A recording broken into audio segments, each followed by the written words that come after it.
As you know, the Meat Eater Live Tour is on April 23rd through May 5th. Chances are in a town near you. What you may not know is you can win tickets to each of these events just by going to a backcountry hunters and anglers pint night.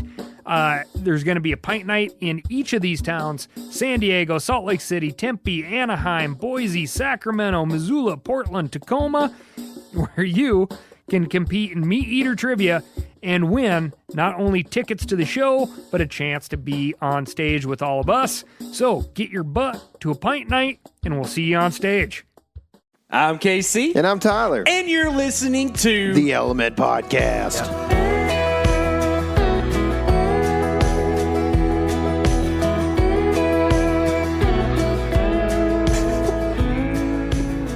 What is happening, all you woods people? Guess what? It's a great day. Oh, happy day. My goodness.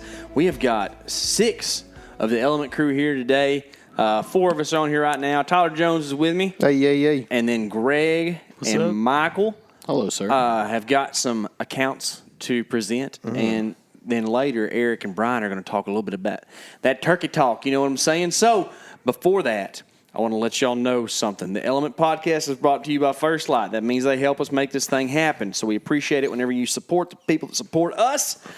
And right now is a really good time in the First Light world because the trace system has launched. All right, the pants and the quarter zip. Let me trace this thing back for you real quick. Yeah. Back to January. Oh. It was a dark place. Was it? Along the intercoastal waters of Texas. And it was hot, dry, but humid. I was wearing the trace. Dry and humid. I wore the trace on a hunt down in South Texas where it was humid and it was hot and there were thorns everywhere, and it held up just fine. Shot a deer the day I wore it too. So I mean, I'm not into luck, but if you are, you might think a trace is a lucky piece. It might be, but it might not. But it's a functional piece. It's not, but you might think it is. You might think it is. Mm-hmm. It's pretty functional. It overall, really though, do you feel like in the hot weather it works pretty good? Yeah, I do. It is, it's actually extremely lightweight, I feel like. And it dries very quickly. But what I really like is that, like, if the wind blows, that sucker flaps. Mm-hmm. You know what I mean? And, like, gets the air circulating around your body instead of just being like, an Under Armour piece that would be like a dry fit Under Armour or something. So I'm fairly barrel chested and barrel bellied. Mm-hmm. So if you're not built, like a college free safety who. Let's just not. Let's just not. Not built like college free safety. Let's just forget that I ever played football. How about? No, I'm not, because I'm glad you did. I'm a baseball because coach. It makes you athletic. If you're built like me, that's what I'm trying to say. You might size up on this if you want it to be the flappy. It's a little tight around the midsection. Not tight. It's just kind of form-fitting. So I like a hot weather piece to do what you're saying, have some airflow on it. Mm-hmm. And I have a large, and it works pretty good. But XL, I think, would fit me at least, the winter version of me a little better. Mm-hmm. But who knows? Maybe it's just a reminder to get out there and run. That way you're ready to go for elk stuff. But I'm going to be wearing this thing for turkey a lot. I'm going to wear it elk hunting quite a bit. And then pretty much anything we do in the deer world that it's going to be over 70, I'll probably have this thing on because it kind of contrasts to the what's that hoodie called? That long sleeve lightweight deal, wick. Yeah, it's like the opposite of the wick, right? The wick is nice, it's quiet, which the trace is pretty quiet too. But it's just kind of a just lightweight base layer, but it's merino, so it does not dry out very good. Mm-hmm. The trace is the answer for I'm surprised you haven't been turkey hunting yet. Well, have I not? No, I haven't. I've been highfalutin, Highfalutin. That's it. Fancy foreign cars. But Michael and Greg have. Yeah. Michael. Sure enough. Did you kill a turkey while wearing the trace? Or did Greg kill a turkey while wearing the trace? Maybe we shouldn't reveal that. Hold on just a second. Did you wear the trace? I did wear the trace. There you go. Good. Well, you've been on here talking about your Florida stuff. Yes, sir. Did you wear it there? I did not. I did not have it there. I wore the wicks, and I was a sweaty guy. I bet you for were. sure. But you were there for like 3 months, so it probably was good if you didn't get to do laundry. I did laundry halfway through. When you're there for 3 weeks or 2.5 weeks, you got to do some laundry. I think when he came back, he's part of the Seminole Nation. That's how long he was there. They got some good land. They do. They got some cool stuff. I guarantee you. Yeah. Guarantee I'd you. hate to live here in the summer, though. Well, y'all decided to come back to Texas, which was, I think, a Pat Green song, maybe? Something like that. Maybe. Going back to Texas. You don't remember that? Never mind. I don't know who Pat Green is. I bet you don't.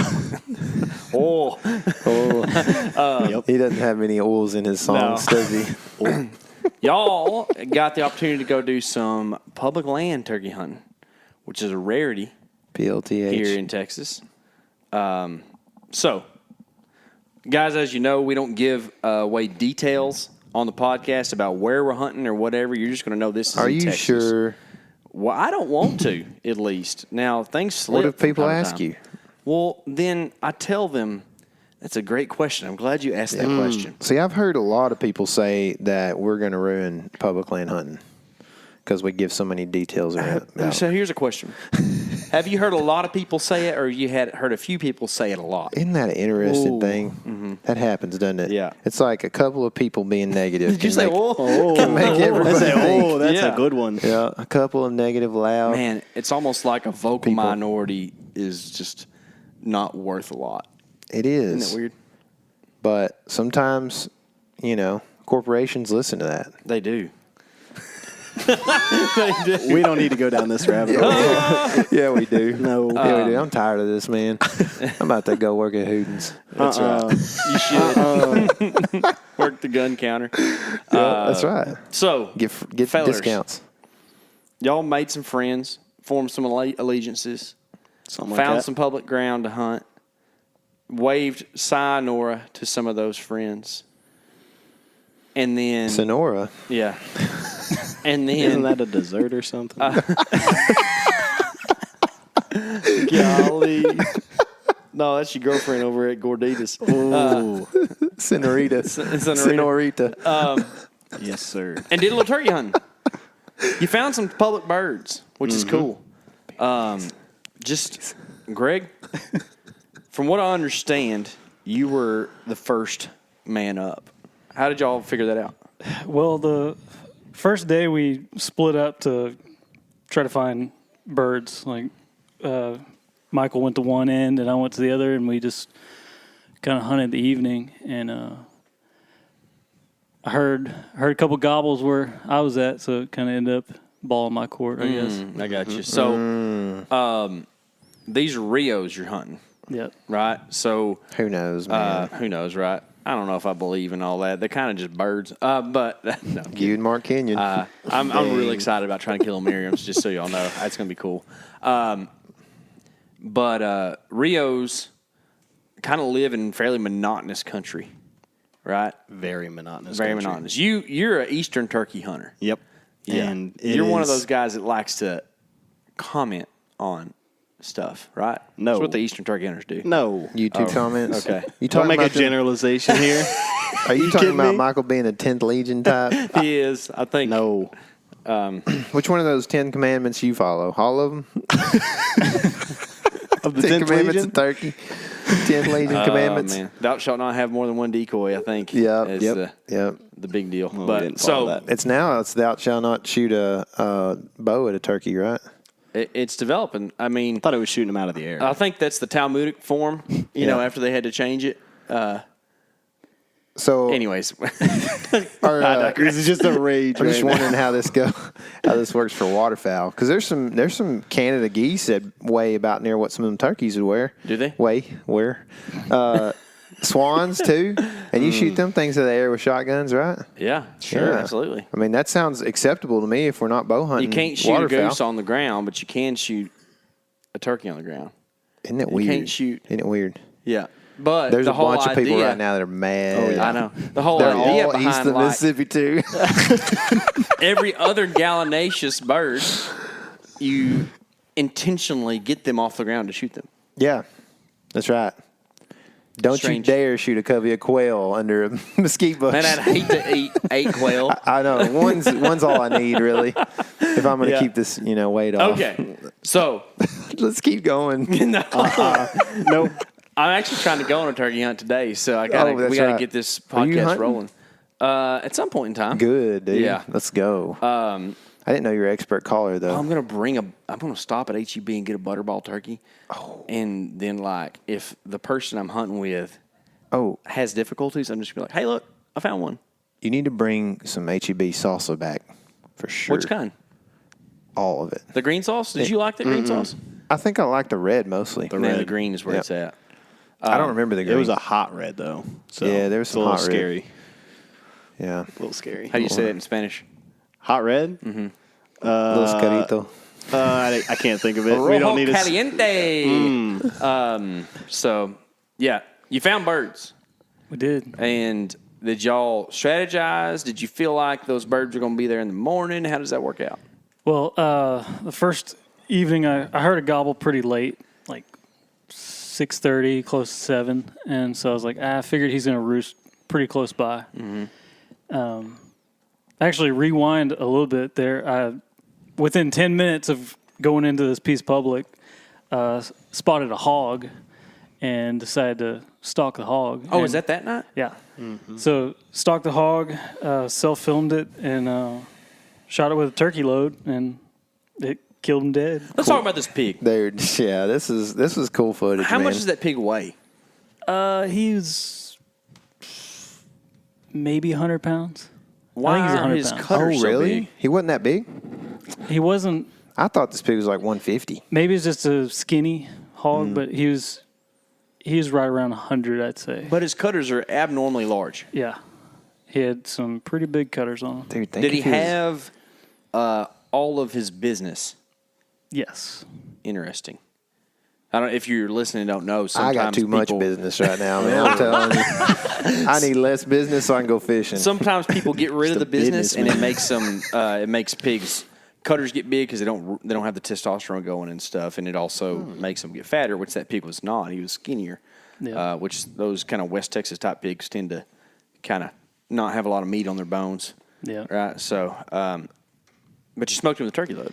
Yeah. TSS. Yeah, TSS. Dadgummit. Turkey A loaded. $15 pig right there. Yeah, I was. Yeah. I thought about doing a follow-up shot, but I was like, man, that's an expensive pig. He's going down, man. Yeah. But he didn't run far. He just made a circle and died basically where I shot him. That's cool. Did that make the video cut? You can kind of see him where you he could falls. kind of see it. Okay. Yeah. But he falls like right where he runs out of frame. Yeah, this is on video, guys. If you're Yeah. listening and you want to go watch this turkey hunt here we're talking about / pig hunt, it's on video. Go watch the YouTube channel. Mm-hmm. So y'all were feeling pretty good about stuff. So like I'm 10 minutes into the hunt and I shoot a pig and I'm fooling around with, cameras and kind of trying to wrap up this pig thing I shot. Mm-hmm. And I look over and there's a Tom standing right next to the dead pig. Dadgummit. And I don't have any cameras ready or nothing. Like I probably could have shot him. It was probably 50 yards. What was he? TSS for sure. What was he trying to do? I think he just heard the shot. It seemed like Heard the shot? and You just think like the turkey came to I the think shot? he came King to of the the mountain. shot. Or Greg. he saw the pig moving and like dominant turkey. I think he just wanted to go dominate Stomping something. I it. real kind quick. of wonder if that might be it. I spent a lot of time in the woods with you. So when you say something, I want to believe it. It's not like Michael, right? Like when you, Whoa. No, I'm kidding. Actually, Michael was like a huge part of finding a deer that I shot in Illinois this year. So thank you, Michael. But Greg, Bless up. it's weird to think. Why would you think a turkey would come to a shot? I don't know. The only thing I can think of is like you'll see videos of like toms coming in and like beating up like a dead tom after it's been shot. The pig flop around? The pig was kind of moving, and I don't know if he came into that or what. Bet you Is that's there a it. new decoy thing to this? Yeah. Could we take like a trash bag, tie 2 turkey wings to it, and like just put it on a string and jerk it around and make it look like a flopping bird? Mm-hmm. Let's try it. I don't know. Yeah, for sure. We're I about to do mean, it. it'd just be one decoy, right? Like- So it's principle under the, 10th Legion. yeah. But this tom definitely came in to investigate the dead pig. Like was like standing right next to it. It's wild, man. Did he You peck start on it or feeding on anything? it? No, like as soon as I looked up, I see a tom right next to the dead pig, and I didn't know what to do. And he was starting to get weird. He saw me at that time. What if there's a thing where that turkey knows, like, what if they have a symbiotic relationship where that pegs the turkey ticks. ticks and lice off the pigs? Hang on. Was that pig in an open area when you shot him? He was. So potentially, have you ever seen the shrimp and the eels do this thing? I have not seen that. So there's these like cleaning stations on coral reefs where eels and fish will like congregate, and these little shrimp will come out and like crawl around on them and pick off the little parasites and bits of stuff. What if those turkeys and hogs are living symbiotically down there, and the turkeys peck Tick and pickers. pull. It's like an oxpecker in Africa, but Yeah. it's a turkey in Texas. Turkey picker. That'd be weird. I feel like Tick there'd be some picker. footage of that somewhere. Maybe we should go on an investigation. Please, let's do it. Make a tongue twister out of this. The Nope. tick picker peck. We don't need to do this. We don't need to play this game. Picker pecked. I have seen Plenty of turkeys ticks. on a big a red ant hill and just pick ants off for minutes. That's a tough turkey. It's funny because some That's what you people did. say, yeah, that's exactly. That's how I eat when I was Some on people say that's the reason there's no turkeys around us. I've heard. ants. Because of Us? fire Are you ants. referring to East Texas as us now? Yes. All right, dude. Well, I let's do go. live here. Let's Let's go, go. dude. Yeah. So red ants aren't fire ants, for what it's Oh, worth. I thought he said. I heard red, and I just No, figured yeah. fire. Yeah. It's permissible because you're not originally from here, but now you claim it. Now I know. Red ant mound, those are like, I don't remember what They're they're actually big. called. We just call them red ants. But fire ants are the little swarmers. Gotcha. There was a thing where the trout behind the dam at Choke Canyon at one point in time were suffering because they were eating fire ants. Like fire ants would fall in the water. Really? And they would eat them and die. So like they were thinking that So on the Guadalupe. Yeah. I guess. they were thinking that the trout population was being impacted by the fire ants. Interesting. Yeah, I read that like 20 years ago or something like that. Wow. Yeah, But there's still fish, still trout in the Guadalupe as far man, as it's I know. weird how it works, right? Yeah. So They just had some bad stomachs. Kind of like the element in November. that's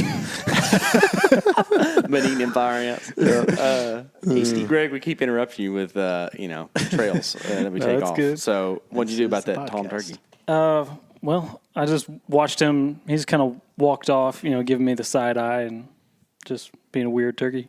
But, he eased off there. I'm like, I think I could probably kill a turkey right here. So I went, grabbed a decoy, and set up in that little open area. And that's where I heard the gobble later that night.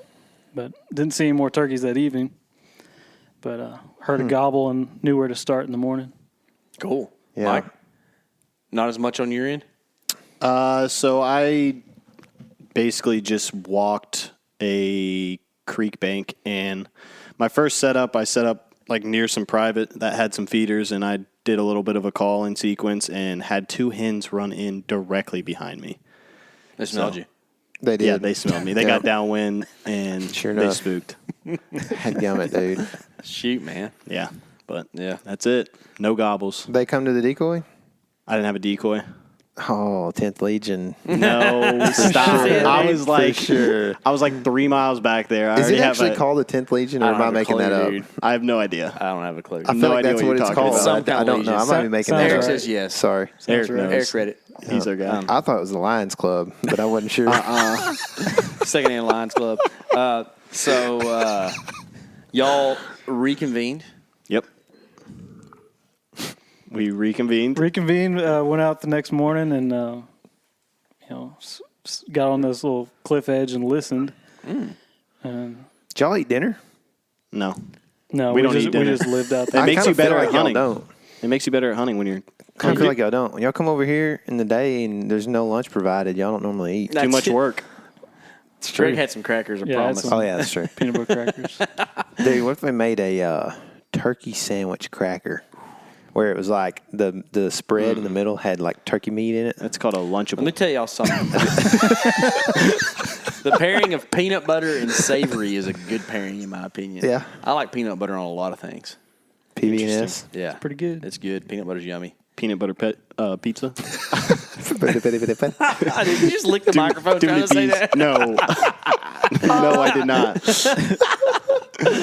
Y'all went out and did some listening then, huh? Yeah, we went out to the cliff. I wish that- Michael would listen more to you. Whoa! I listened just enough. I don't need to hear everything. All right, so we went out to the cliff. Greg said, all right. Keeping us online. Shut y'all mouth. All right, Greg. All right, so we went to the cliff, basically where I saw the hog that the evening before, and we just listened. Michael gave out an owl hoot. The worst owl hoot on planet Earth, but Hey, it worked. It worked. Did you use the Phelps hooter, or did you do it with your I mouth? didn't have a Phelps. Oh, you didn't have a Phelps hooter? I have one. I should have given it Yeah, to I you. got a couple. I need one Yeah. for sure. It's ugly. You use one of those Phelps calls, though, right? Yep. Yeah. We'll get Let's, to that. let's hear it. Okay. What do you mean? The owl hoot? Yeah, No, let's hear it. we're not doing that. No, we have to. No, it's okay. We don't need to. There, nobody from the 10th Legion listens No, to I'll this, peek. okay? I'll peek. You can Audio watch. will be You can bad. watch the video. Yeah, you Okay. can watch the All right. video. Listen, Greg. Good Samaritans, Lion Club. They don't listen. They don't listen. Not Good Samaritans. But yeah, he gave out owl hoot, and a few seconds later we hear a gobble. So you shocked one with your bad gobble. I mean, your bad hoot. You just got to be loud enough. That ain't that bad. You just got to be loud enough. You could shock them with a horn. So he heard it, and then he gobbled like 2 or 3 more times, and we're guessing what clump of trees he was in, which is kind of hard because it's kind of hard to identify where the roost trees. It's also very dark at this point, so Yeah. we're just kind of looking for a big blob of trees somewhere. And Should have got your thermal out. oh, you're getting Brian excited over there.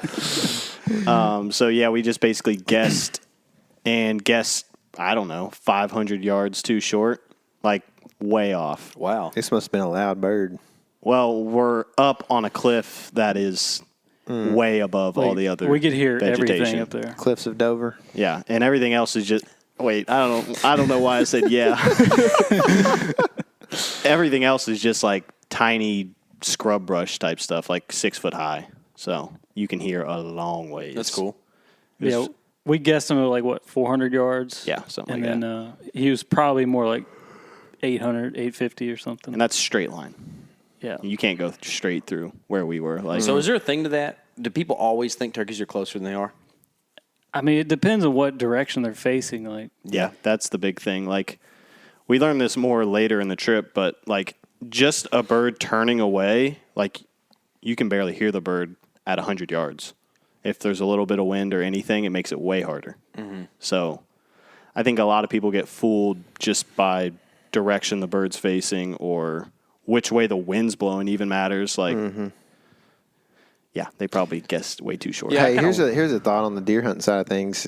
Get a buddy to rattle at like 70 yards, and you'll be shocked at how quiet it is. Like they're just things, wind and different like environments eat that noise up differently. And Yep. most of the time, like what you think you're saying and being as far as your volume is not what you think what it actually is. You know, You can get away with a lot of whispering yeah. on deer. I'm telling you. Like, I mean, gosh, it was. They got a bunch of fur in there they can't hear. That's it. That's the whole deal. That's exactly right. Yeah, turkeys don't have any first. They can hear good. That's right. Yeah. You should see their Skinheads, ears. man. Yeah, they, turkeys are kind of weird because they're making a noise that seems loud, but it doesn't have a lot of volume to it. Like a elk, for instance, Yeah. has got a big old cavity it's making this noise from, and their throat is as big around as a 3-inch PVC pipe. So a turkey, you think a gobble's loud, and it kind of is, but it's still coming from like an area that's smaller than your fist. So it's like it seems like it's a big thing, but I can see where it just doesn't have the ability to carry very well. It's also possible that we heard 2 different birds, and then the closer bird shut up, and then we got on a different bird. But yeah. Yep. So Yep. you got on a different bird. yep, maybe, we don't know. Yeah.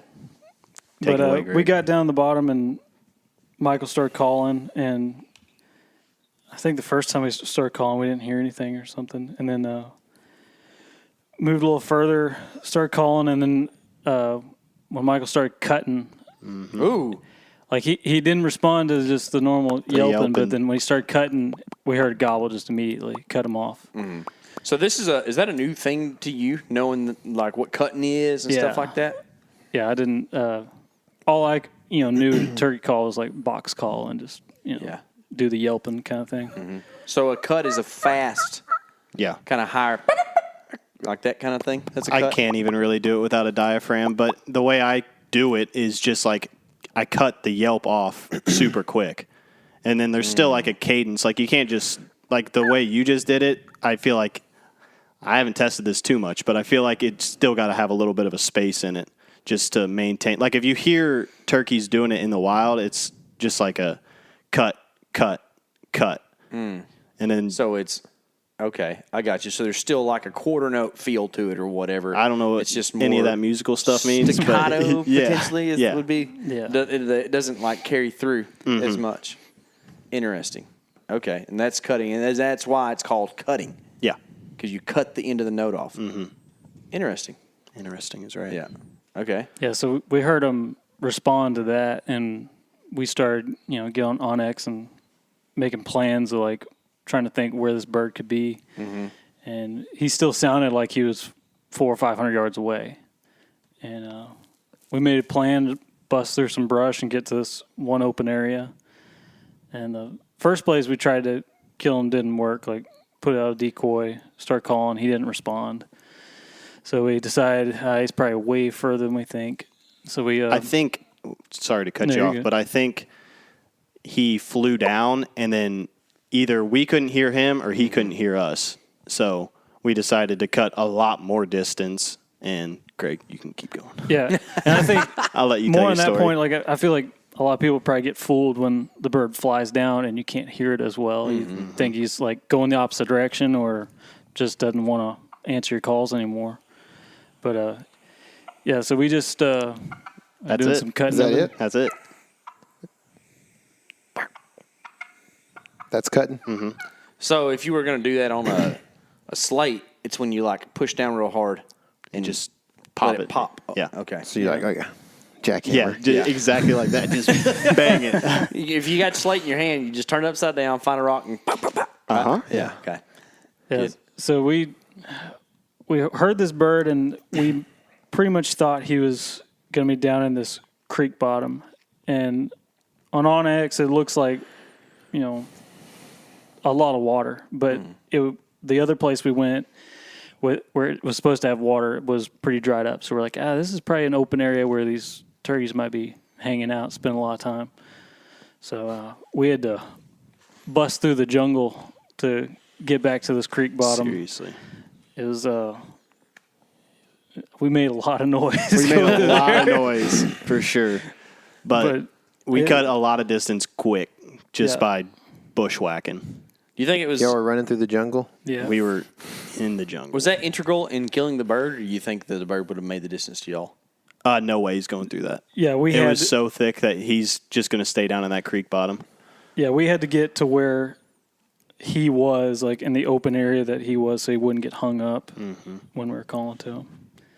But once we bust through there and we started calling, he was pretty responsive. And we could hear him like just up the creek, but around the corner. And we kept kind of playing it safe, and like we go to one spot and call, and he respond, but He wasn't closing the distance. he wasn't closing the distance. And we we kind of talked about it. We're like, you think we can make it up to this corner and this bend in the creek? And I think it was kind of risky to get up there, but it was definitely worth it. I went up there, set up the decoy, and then got behind this big fallen over tree. And Michael started doing the calling, and that bird was gobbling like every single time he called. He probably gobbled like 20 times. The entire morning. When we got to that final set, he was gobbling like crazy, and then I hit him with like a real long one where he cut me off in the middle, and then I carried it through, and he cut me off at the end, and I was just like, here he comes. Let him do his thing. Yeah. Yeah, that's smart. You feel like here, let me start this a different way. I have been overly concerned about decoys sometimes in my turkey hunting, which is limited. But like, do you feel like decoy really helped you that much. He didn't even see it. Yeah, he never saw that. It's all about the setup. So basically, we really didn't even think about it. It's just kind of the way it fell. But where he came over the hill, he was at 40 yards. Like, he's inside the bubble where we need him to be. And so when he came over, he was like full strut when Greg first saw him, and he was looking for that decoy wherever it was. And eventually he caught us, but it was too late because he was already in the bubble. What do you do to bubbles, Greg? You burst them. You burst them. How'd that go? It went pretty well. Yeah. I was, if you watch the video, you might think I'm kind of dumb, and I'm just like peeking up over this log, like standing up pretty tall. But I'm just trying to catch a glimpse of the first sign of movement so I can get an idea where this bird is coming from. I honestly thought he was at like 100, 150 yards when I was peeking up over the log, but he was a lot closer than that. And I just saw a fan and a blue head, like full strut, just over the hill. Told Mike, I was like, I see him. And Michael got on him, and he went behind this tree, and so I grabbed the gun and turned the GoPro on real quick. And he comes out the other side of the tree, strutting. I asked Michael, like, should I take him right there? Because, like, I can kill him, like, and I was basically asking if he's on him or not. And then Michael peeks a little bit, and that bird's head goes up. And I was just like, shoot him now. Shoot him. And he was like, yeah, take him. And so I just threw the gun up as fast as I could and shot as fast as I could. And Smoke City. Rolled him, huh? yeah, It was effective. It's cool. I wasn't going to miss this turkey. I aimed base of the neck. Yeah. I wasn't going to shoot the Did you head. pepper the breast any, or did it seem pretty clean? It seemed pretty clean. That's cool. Yep. It's always nice. Picking them feathers out of the breast is kind of, Yeah. Things run pretty low, man. yeah. They're always lower than I think on a turkey. Yeah, it for sure is like, if you think about a human anatomy, a turkey breast is kind of like in a human's gut almost. Yeah, You I know feel like what it's even deeper than most of the other birds you would clean. You know, It's up in like sheltered underneath the legs and stuff. You know, if Yeah, you, like the whole front part is like a bubble. Yeah. I Jelly. don't know what it is. yeah, it's like actually a- made of jelly. You can harvest it. Yeah, It's pretty tasty. Yeah. It's got So- sugar in it and mix stuff. it with some chamomile. That's pretty good. But, have you eaten any of that turkey yet? No, I haven't eaten it yet.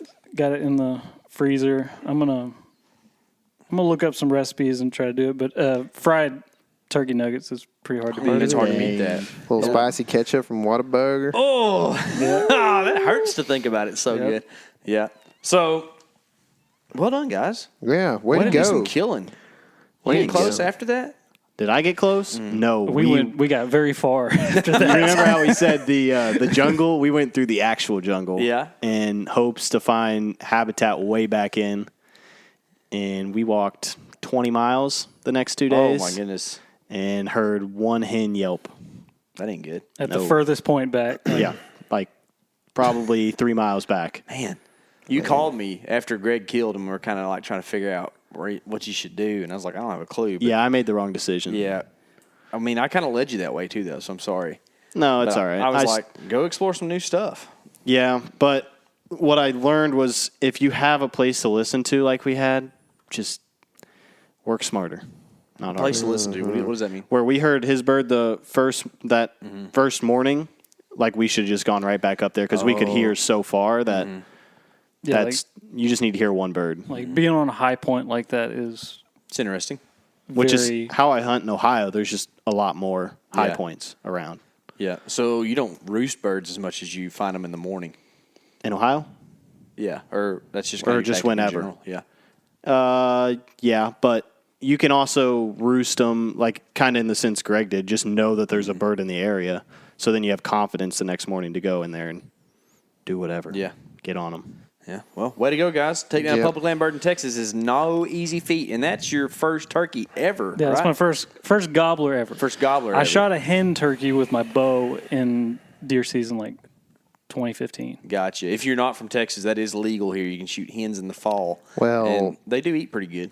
I don't know if the Legion will let you. Legalities and then just the things that are permissible is much different, right? But Better Greg, than an AR-15. Yeah, that's right. Statute of limitations is out on that one. So I don't know, man. I don't know. Well, We'll have to since ask the Legion. we've had a professional turkey hunting exhibit here with these guys, I think we should get Brian and Greg on for Ringling Brothers and Bailey's Circus. He'd be Eric. Yeah. What'd I say? Greg. Oh, sorry, Greg. You're not the circus. Sorry, Greg. Let's talk to the circus boys. Dang, dude.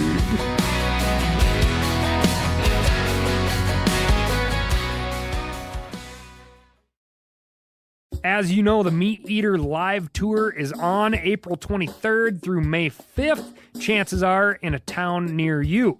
What you may not know is you can win tickets to each of these events just by going to a backcountry hunters and anglers pint night.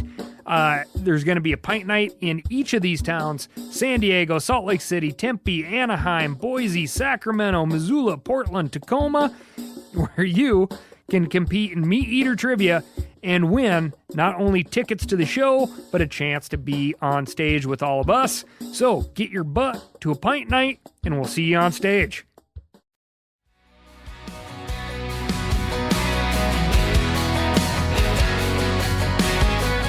Now we have got the illustrious and mustacheless Brian Bostic on the podcast. So He's got a weird. stubble on his lip a little bit, which I'm kind of happy and sad all at the same time. And Eric's here as well. I'm here. I was joking a while ago, somewhat.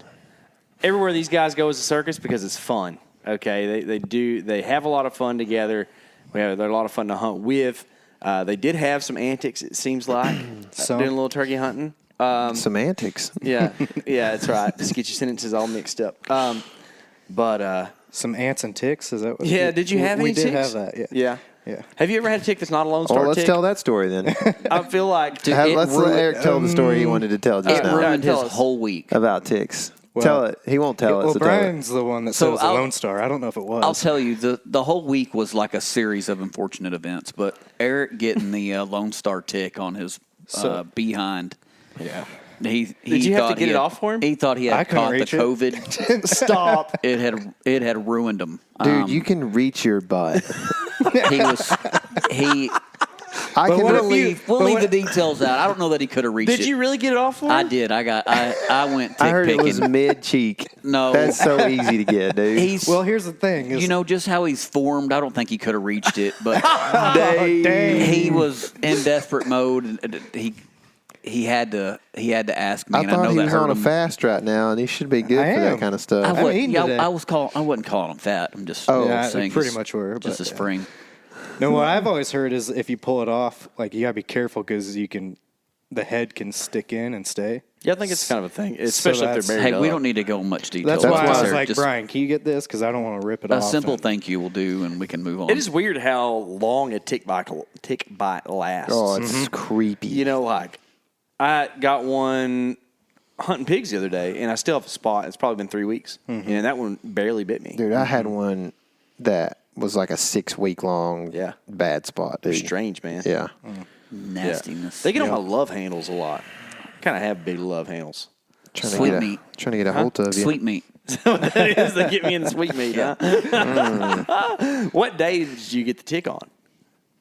It was like Two. the second or third day. So you I don't- remember that they- morning I was like getting in the truck. I was like, man, I got a thorn in my butt. The second then- half of your hunt was ruined. It wasn't ruined. Okay, good. But I He mean, sure was complaining a lot. okay. Did you have to ride home like on one cheek? No, it wasn't that bad. But like later in that day, like we laid down to take a nap, and that's when I was like, Wow. it was your idea of a nap like every day. Wow. But Coming, I told y'all. So this, Jokes write themselves. We did have to take a nap. It was Maybe I should post that meme that you told me to earlier. it was 98 degrees. Yeah. It got hot. That's a band. Nick Lachey. Yeah, we got there that evening. I didn't want to drive around and mess up the birds, and I we think did that anyway. no, we didn't. We shot a pig. Eric, let's start this thing. We went to Central Texas. Okay. And this was private, so I can say where it was. It was between Mason and Menard area. Yeah, I've been through there a lot. It's Central cool country. Texas. Eric met me at the fire station that morning. We drove 4.5 hours. I don't know what he was Did doing y'all there. get one of the hats for this one, or did y'all leave it at the station? I got everybody a hat. And when we got there, it was miserably hot. 98 degrees it got that day. 19 I was. That's right. We drove around to some water spots and put out some corn and plans to shoot a pig. I think is what we did the first day. Woke up the next morning. Hold up. We shot a pig. The first day? Yeah. I'm sorry, you're right. I think it's the second. No, it was the first night. This is a good memory. This talked doesn't about, matter. A pig died Steel trap. somewhere in But there. it was the first night, I think. It might have been. We did some. We had the cameras going. Had some pigs on the cameras. Made a stock. Shot a good eater that evening. like Yeah. a tasty one or just a one that was the size of Eaton? Eaton size. Gotcha. It was probably a 10-year-old pig. It just was 100 pounds. Yeah, 75 pounds. been eating limestone Yeah. most of its life. So then the turkey hunting started. Hey, is that granite country down there, or is it limestone country? It's a mixture. There is some granite. You got Once those you get granite back into hills? Mason, they have those granite hills and stuff. Limestone, kind of where we were at. So the next morning, we started our turkey hunt. This is a place that I have turkey hunted a lot in the past, and I kind of knew some areas where these turkeys should be. Some spots where I've roosted them in the past. And that morning, we started off in a pasture where I've had a lot of success, and we didn't hear anything. We were doing some shot gobbles with a Phelps crow and owl call. And what's weird is crows, it's still dark outside. Yeah. But they will respond to about anything. And I felt like the crow call, while it was dark, got a lot more responses than the Gobbles? owl I call. like that Gobbles. Phelps crow, man. I do too. I pull that thing out in public all the I time. don't know if I have one of those. Yeah. I need to steal I that. caught a coyote in with yours the other day. That's right. In the dark. You had my crow call? The one you shot at. I had a crow call. When Garrett was here. Yeah. Or I think I thought it was. Maybe it was my crow call. It might have been. I don't know. I don't know It if I've ever worked. messed with that. I caught a coyote in. Yeah. So we hunt through that pasture. Sun's starting to come up, and the first birds we heard were nearly back at the house. And I'll back it up a little bit. When we got there that evening at like 1 o'clock, just for fun, I got the crow call out, and we called a bird in to the house in the first 5 minutes we were there. It's a good way to start the day. Is this high fence? No, low fence. These ain't high fence birds? There's lots of birds, and we messed up a lot of turkeys. So we call a bird in within 5 minutes of getting there. The next morning, we heard some birds between where we were and the house. Drive back around, try to get on them, and call in a bird close to the house. I like to stay in the truck when I'm calling. Mm-hmm. And some things I learned unique. were It is. if Turkey truck. you're calling with the hen call, a box call, if you get a response, you better get ready to roll. Yeah. Got one to call. By the time we got all of our stuff, it kind of caught us off guard. By the time we got all of our stuff ready and got over the fence, this bird's 150 yards away. We set up real quick. The bird sees the truck behind us. The bird spooks, basically, and I'm like, well, what did he see? And then I turn around and look, and the truck's from, 70 yards behind us. And then Can't believe y'all got that far from it. that bird was moving. We had 4 encounters that day. There were so many that It it's was a- hard keeping track. It was a honestly. learning experience. Sounds like a turkeyful place. It was. Is this your first time doing the turkey thing? No, Why? I have spring turkey hunted a lot. Some new things that I did this year was the shot calling. Not something I ever really did in the past. Would you just sit around feeding areas in the past? No, there's so many birds in that area. You would hear them calling. You get in close to them, and just hen call them in. Yeah. Sounds fun. So, Man. a couple of things that happened was the hen call, the birds coming to us, we're going to them, trying to get to around the 200-yard mark, and we'd meet in the middle. That happened twice. Beneath the old Georgia pine. Yeah. Or in the middle of the pasture, I you're trying to put the strutting your decoy out. way. Here they come. You start clucking mine. We meet in the middle. Eat that old Georgia pine. Quit it, guys. We let Trying Brian to tell down. stories. Oh, man. We both cut a little. We called in 2 turkeys Ain't too far from the To- truck. We meet to in the shooting middle. distance. You know, I couldn't shoot through the forage around, or they didn't see the decoy and didn't work around the right way, and try not to move on these birds. They can see really good. It is a turkey's top thing. Dude, you His won't. vision. That's why Right behind shooting their a nose. turkey with a bow is something that is tough, because they can see very good. But you weren't trying to do that. No, I was there to kill. What about a rifle? I've killed a lot of turkeys with a rifle. Have you? Where do you shoot a turkey with a rifle? Head, dude. If they're looking at me, I shoot them right center of the chest, about the beard. If they're broadside, right in the wing. So you, I try to shoot them above the breast. You Yeah. ever shot a beard off? Probably. You just don't go check them. No need to go check them. Probably so. probably. I'm going to say that has Have you ever happened. shot one in the head? Oh, yeah. Yeah. With a rifle? 22 mag, yeah. Head. I used to shoot them I in the bet you head. that was effective. It's not. Really? Do you think about how much a turkey's head moves? So you didn't hit it in the head. Yeah, no, I hit it in the head. Yeah. Do you mean like, Center of the noodle. Smoked him. but it wasn't effective? It was effective. Okay. Did I say it wasn't? Uh-huh. No, I didn't. Rewind. Quit it. Mr. Producer, rewind that. Oh, that's good. So dude. let's get to the turkey, because y'all had so many encounters, right? Let's get to the turkey I'm trying. that you. That's where I was going with this. There's some footage, like a really pretty stuff, really cool deal where this turkey comes in to calling, I think, and a mishap happens. You had to bring it up. Well, Casey's real good about we this. can't just talk about But it the did wins. happen. That's right. Listen, some people make a living off these mishaps, man. That's why there was a lot of unfortunate events. A series of them. Huh? So at this point, Eric was like, dude, quit hen calling because these birds are moving in so fast on us. Let's try to hen or crow call and get in close to these birds and call them. So we crow call, get one to respond. It's about midday. We move into about 200 yards and get set up. We had the time to set up. And this turkey, looking at the decoy, is to our 2 o'clock.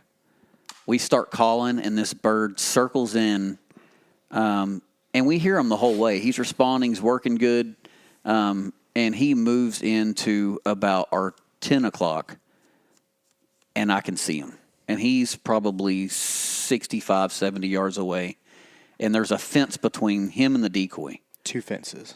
Well, 3 fences technically. Yeah. So these are all fences that are on the property. Yeah. Like a corral or whatever. It's a cattle. It's a catch pen for cows. Gotcha. And we're set up on the corner of it. I set the decoy offset a little bit because the birds were kind of looking through the decoy and seeing us, and so I just wanted to put it where the bird would see it early and not see us. Mm-hmm.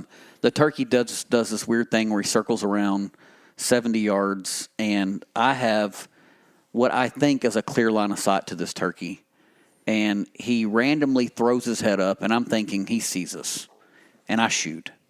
And this turkey's way too far, and I'm shooting through a fence. And 3 fences. Yeah. The biggest problem was the fence post you were shooting through, though. I did. I took out a fence post. And it was close. And it's funny for sure. But how like really though, how'd you end up shooting like there's because it's a thing in shooting that does happen from time to time. I think that when this bird does that weird thing where he throws his head up, I'm not ready to shoot. And I think I'm swinging up to the bird. Maybe not, I don't know what happened. Yeah. I think I am blacked slinging out. up. Yeah, I blacked out. I don't know what happened. So what just you happened. might have shot a little early. Might have rushed it. I think I did. Yeah. Looking back now, I think that turkey had not seen that decoy until that point, and that's why he threw his head up and realized that that's where the hen was. Yeah, that'll happen. So I got excited. You know, It's good to be excited, man. It's fun. Didn't hit the bird. Bird flies away, and we get back in the truck and continued working birds. After that, I don't know that we heard anymore. Wake up the next morning, and They don't like shotgun blasts. They don't. No, this is a big place. Different than those turkeys that Greg was hunting because he said they came to the shotgun blast over there. So maybe you should go hunt there sometime. They may have, but we didn't want that turkey anyway. That's right. You So- got to increase the level of drama, right? Yeah. Yeah. You can see from our footage there's lots of drama. I think we're on our 5th bird when this happens. 4th bird. Should name y'all the drama mamas. Yeah. Yeah. Drama mamas. Oh, guys. A bunch of children around here. Day 3, we were going to leave. And we had still not killed a turkey. And we knew that there was an area that we haven't hunted. I knew that there was an area that we haven't hunted that there should be a lot of birds in. The next morning, we go to that spot. And I drive down to where I think we should start calling. And I let the crow call rip out the window of the truck. And there is 55 gobblers 45 yards from my truck that just light off. Makes And, 100. The 100 on the turkey index. 55 gobblers, 45 yards away. It might have been 155. We parked the truck under their roost and called to them. That's effective. So we backed out. We didn't want to booger them up too bad. Oh, wait, for real. So that's interesting. Y'all got too close to him with the truck, Oh, way too close. and then you backed your truck, like literally backed up and got away from him. Did we stay 3 days or 4? Left the 4th day. Okay, so that I didn't want. We had just busted those birds off the roost. They were still roosted. We hunted around that area. Our Day roosted 3, equal roasted. the wind switched around out of the north, and it got pretty cold. And we didn't have hardly any turkeys. I don't even know that we had one to work that day. Dude, cold fronts affect turkeys bad. We've had that happen. It's crazy that they were working so good when it was really, really hot, and I wasn't expecting. I thought they would be better off on a colder. The day they weren't morning. moving was pretty windy too. It I don't got know if that real affects windy. them, but it was pretty windy. Yeah, it got real wind, probably 30-mile-an-hour gust. And it wasn't that we couldn't hear them; they just weren't calling. Mm-hmm. We were seeing them, calling to them, and we still couldn't get them to respond. Day 4 morning was the morning. We knew where they were. We knew where they were roosted. Parked the truck far enough away from the roost to not mess with them. And I get out of the truck, call to them, and this is a big pecan bottom that runs through this ranch for probably 3/4 of a mile. Yeah. And there's turkeys all up and down it. We get out, get situated, probably 200 yards from the birds. Yeah. You're not going to tell everyone what you found on the walk over there?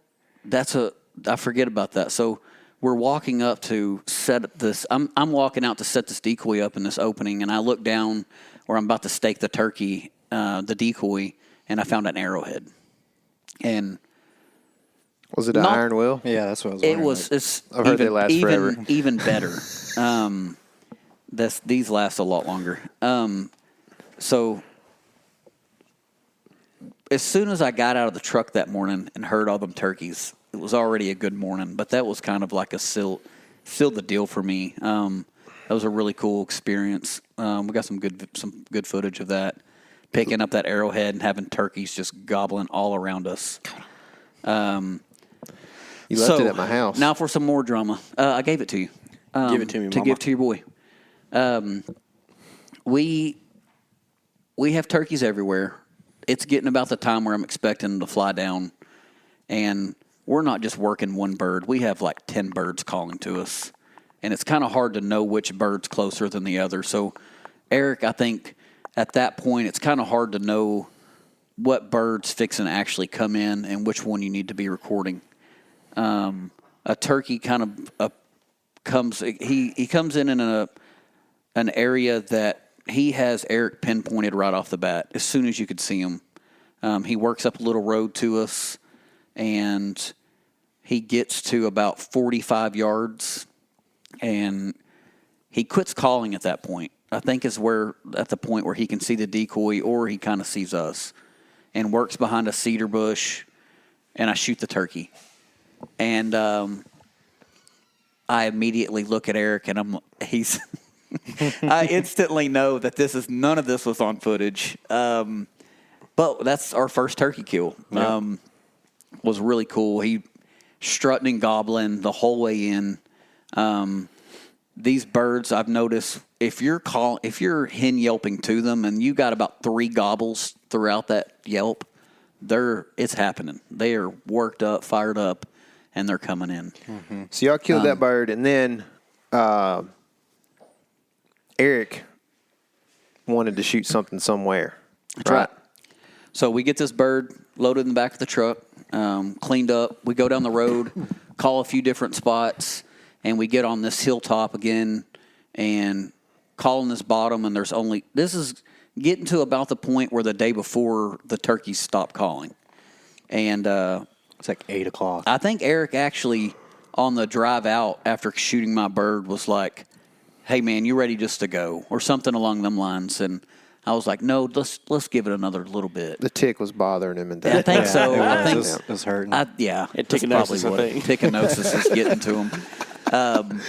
So we call some ticicillin. get one bird to respond. We go to the last spot, and then we're like, going to see if this works, and then if not. What happened from there? Well, we got one to respond, and so we started working towards them. And did we use a crow call? I don't remember if we used a crow to locate him or not. I think so.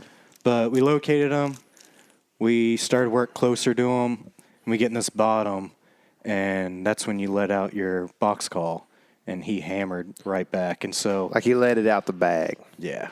Like that box call, he let it out. Mm-hmm. And it just came out firing. Yeah. I don't like to show my toys often, but I thought just last minute thing. It's like letting a tiger out of the cage. That's right. It's time to bring it out. And after a week of learning from mishaps, immediately when that bird gobbled, I was like, all right, sit up there. I'm going to set the decoy out here. Let's just get set up. The Mitchell Johnson Dude, over here. I felt like it, man. We had so many birds run up on us a lot quicker than expected. It was like when you heard that bird gobble, you better figure something out quick. Mm-hmm. Sounds like I needed to be there. No, dude, sounds pretty fun. We get set up, and we're probably sitting down for no more than 2 minutes, and I'm kind of scanning, and then I just see a bright red dot kind of on the horizon. I was like, oh crap, he's right there, and he starts strutting towards us from 150 probably. And just struts across an open field to our decoy, and he's just gobbling every 5 yards, getting closer, throwing up his fan, just getting closer and closer. And I've turkey hunted with my buddy Trey a few times and with you guys, so I still don't know a whole lot, but I wasn't sure if I should be calling back at that point because he's just gobbling. It's like he wanted a response, and I think what he was doing was, he's gobbling and he wants that decoy to work, just follow him, and it's not, and he's getting ticked off and getting close, and he's kind of trying to circle the decoy, and he's just ticked off that this decoy's not doing anything. And Michael made a good point that maybe these toms like to get the decoy from behind, come walk up to it from behind, and kind of like you and Brian with the tick. With the tick, yeah. But and that's the way anatomically, I believe that's how it works with birds. So it makes sense. The way this decoy's facing, he was working that direction, come up from behind it. Yeah. And he gets gonna get the tick off your behind, Mr. Turkey. He gets to behind some cedars and some brush. And that's when I adjusted, and Brian wanted to switch to slow motion at this point. And no, look at him, just a cameraman. Guys, this is my first year with a camera, at all. I feel like you had a camera in 2022. Yeah. Okay. First full 12 months, right? Exactly. There you go. 12 months of Cameronship going on here. And so this at this point. Did you film the tick extraction? No. I actually said, hey, I'll do this if you never speak of this again. And here we are. Yeah. Only thousands of people knowing about it. Yeah. Hundreds of thousands. No, boy. But the footage of the bird coming in was pretty good. Yes. It is. And We so posted my that on thinking Instagram. was, you want to switch to a higher frame rate. You're about to kill. And I'm so excited because I'm actually doing everything right. Mm-hmm. But I don't. I do this mid-recording, and I didn't know it kills the recording. And this is like some of the greatest footage ever that I missed. Yeah. It's all right. It's only my first okay, bird. Brian. So here we There's are. been some missed stuff Two around the elevator birds before. in and didn't get one of them. So yeah, this bird pretty much steps out in a good opening and just sticks his head out, and I just put the bead on him and let it Smoked rip. him. Smoking Come down. Eric. I wish y'all could have seen Eric's Duck face load or after he- TSS? I don't. You had one good shell, and I don't know what it TSS was. is overrated. That's like something the 10th. Eric Legion told will me be that you shooting. gave him duck loads. That's what I kill my turkeys with. You're concerned about lead poisoning? Absolutely not. I got landscape. 20 boxes of 2-shot duck loads. Let them rip, dude. Tater chip? Like, yeah. That's cheap. I mean, them lead shots would be cheaper than a steel shot, wouldn't they? Yeah, probably. Well, no. So we go into. I'd shoot them with 9s if I was you. I go into a store to get a box of turkey loads when we go to get corn, and they wanted $40 for like 8 shells. How much they want for Remington Sure Shot? 7.5s. $9.99. 7.5s. $9.99. There you go. It sounds like y'all had so many birds, you should have just been shooting them with dove loads. Well, I had a box of duck loads, and it's like, why not shoot them? Because they're also like $2 or $3 a pop. That's fine. I had them. Maybe they're not that much. $1 a pop. It's I have- 0 if you already bought them, right? That's right. Yeah, sunk cost. Brian economics. But the look on Eric's face after he killed that bird was just like priceless. That was a really good hunt. I didn't think it was going to happen, so I was just We kind of in worked shock. And a ton of birds and had a lot of fun doing it. I'm glad Brian was here to tell the story for you. Yeah, me too. Yeah. I thought Eric got to tell his part he of the did. story. Eric, He just finished, guys.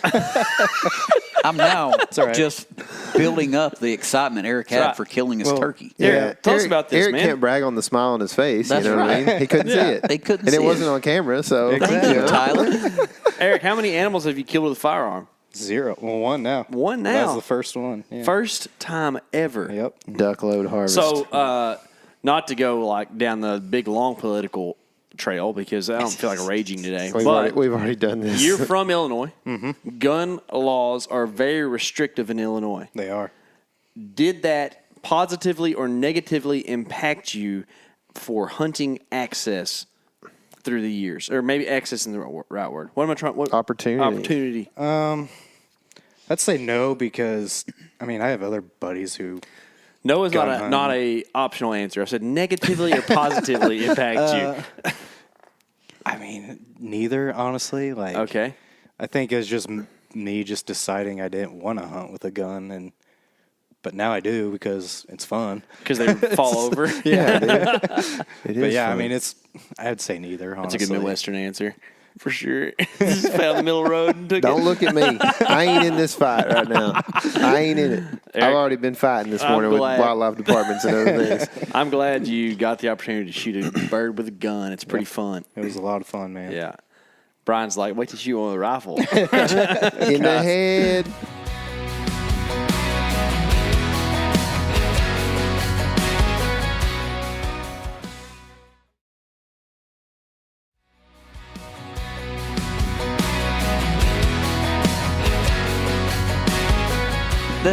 It is crazy to think that's how I was brought up. Mm-hmm. It was until later in life that I realized like this is not a challenge for me anymore. Dude, all these people, And I all wanna- these people up here talking, all these talking heads talking about conservation and all this different stuff. They just don't live in the same world. That's right. Sometimes. They don't. You know what I mean? Yeah. I mean, it's just different in Texas than it is in Michigan or New York or whatever. It just is. And I'm not saying it's right necessarily. I'm just saying these people talk and talk and talk, but they grew up in a different culture. I don't care. We're all Americans or whatever. It's different, man. Do you think that you two being archery hunters, when you do pick up a gun, you're looked at as people would feel that you're not good at rifle This hunting? is a perfect segue to talk about Good job, Brian. what we would love to talk about. Man, you're good at this. Thanks, You Brian. are. Yeah. So, Tyler, Yeah, you have shot some stuff with a bow. I have. Man, it's almost like you wouldn't be good at shooting anything else, would you? Just a bow. No, just Yeah. a bunch of deer hunters shooting bows at deer. That's it. You're an archery hunter. I am. Are you just a hunter, though? I don't know. I don't know the last time I shot an animal with a rifle. Well, I shot a coyote out of my backyard that was trying to get my chickens maybe a year ago With 22. with 22. On the run. Smoked 700 yards. Not quite 700, but I did smoke it on the run. And then, but besides that, like, I mean, in the last 10 or 15 years, I mean, a handful of things with rifles. Mm-hmm. But, I mean, I've shot a lot of guns. Mm-hmm. We actually went to Bozeman to hang out with some of the meat eater folks this past week or so. Yeah. They keep inviting us to stuff, and they're learning that it probably isn't a good idea, I think. For sure, you're not getting invited anymore. It's not even like a competition thing. It's just straight up, don't like us. Anyway, we went up there, and they had a shooting competition. It was like all the hunters, all the people you see on TV or on the YouTube channel for Meat Eater. All of them got together, and including some newer faces like Brent Reeves, who's one of Clay's favorite dudes that helps him out, and then Jordan Budd. Some people may know her. She shoots a bunch, apparently, long range. She's in my group. She's in your group. So we got into these groups, right? So they had 3 team captains, and the team captains were not shooters, but they were people in the company that do shoot, but they weren't going to shoot on this thing. And so they picked 3 teams, and it's just playground style. So captains pick just in order, right? There's 4, wasn't there? I think there was only 3. And so they go round and round and round, and we get down to the last 4 dudes that you see on TV that shoot stuff for Meat Eater. And guess who they are? I can guess. Go ahead and tell them. It was Tyler Jones, Mark Kenyon, Tony Peterson, and K.C. Smith. What do those guys have in common? They are the guys who hunt whitetails on Meat Eater. With bows. With bows. With bows. Yeah. So they all the people that Who was the first pick? I don't even remember. I don't really remember. I feel like it was Giannis, maybe. Yeah. No, he wasn't Giannis there. didn't shoot. Yeah, that's right. He was one of the guys that he showed up late, so he didn't get to shoot. Yeah. But it was like it was a Western, it made sense pick. Yeah. Yeah. So apparently they'd set it up to choose Steve last to like play a joke, and then Corey couldn't help himself and went ahead and picked Steve early. So the whole joke got blown up. And so where'd the jokes? So then what actually ended up happening is they picked like they wanted to, which meant that all the whitetail guys got picked last. Mm-hmm. Well, they picked Tony and Mark, and me and KC are sitting there, these new guys, or whatever, that are just sitting here last. And I thankfully got picked up first, and then Casey got picked up right behind me. That's it. And Last one. I didn't get picked up. I just got to walk where I had to go. Yeah, and so I had Mr. Jason Phelps teach me. I said, "Hey, show me what all these buttons do on this rifle." And so he shows me all how the rifle works, how to load it, how to all this and that. What do I do with the scope? Oh yeah, I do this. Okay, a rangefinder will tell you this, and you put this on the scope, and blah blah. We go through that whole thing. I'm in Steve and Callahan, and Jason Phelps is in my group. And we go to shooting, and I was trying to figure out the wind. Took me a second. But we shoot through, and they don't tell us nothing until they get us in front of everybody that night at, like, dinner thing or whatever. What'd you end up? Well, my group did the best. Yep. My group won. It was me, Clay Newcomb, pretty much a whitetail guy, kind of. Mm-hmm. Tony Peterson and Jordan Budd. Jordan shot last. Clay shot first. I shot. Anyways. See, I'm kind of can't believe that y'all didn't switch. We had to switch the whole time. Like, I had to shoot first several times. The first one I shot first on, I missed both the targets. We got to shoot 2 targets at each station. Yeah. We shot from about 250 to 650 yards. Well, it's because I've never shot over about 250. Steve was trying to figure out a way to win. I guess. I just can't believe y'all let that fly, man. Yeah, I know. We probably shouldn't have. Probably shouldn't have. But we were thinking about team mentality because I didn't think I was going to win this thing. Well, we definitely weren't. Well, we didn't have a whole lot of team. apparently- me and Jason were on the team, but Steve, he's worried about his gun the whole time. I was much more in the running than what I thought it was. Yeah. I ended up being 5th overall. And that was with like 2 rounds that were atrocious misses, like at 350 yards, like just something I should have been able to hit. But it was just familiarization with the weapon and that kind of stuff. It's the same thing you talked about dealing with. But then they say a few more names. Brent Reeves, another Southern guy, made it in there. Yep. Phelps was in there. Jason, Jordan, and then at the pinnacle, at the apex, apex predator, you might call him. Oh, no. Tyler Jones. T-Rex, dude. Tyler Rex, that's him. Yeah. The king. Yeah. I did, yep. So had somehow figured it out. Dude, you shot better than all of these Westies that like to shoot their guns. Yeah. How about that? There was a few of them in there, man. Yeah. I was very surprised, actually. I was really shocked that they called my name. Good job, dude. Thanks, dude. That's cool. Yeah. Yeah. So let's just, for a moment, since you're not one to, lift yourself up, we'll just talk about who you bested somewhat. There's one guy there who's known for shooting and eating things. His name is Steven Ranella. He was in your group, and you shot a lot better than Steven Ranella. Quite a bit. He didn't even make top 5. No. So we both shot better than Steven Ranella. Yeah. High five, man. Good job. All Yeah. right. So, and then one Ryan Callahan, who's fond of his mustaches and his shooting irons, right? You shot better than him. He's in your group. Yeah, he was. Way to go. Yeah. And then a Jason Phelps, Yeah, who's he's- a Western guy.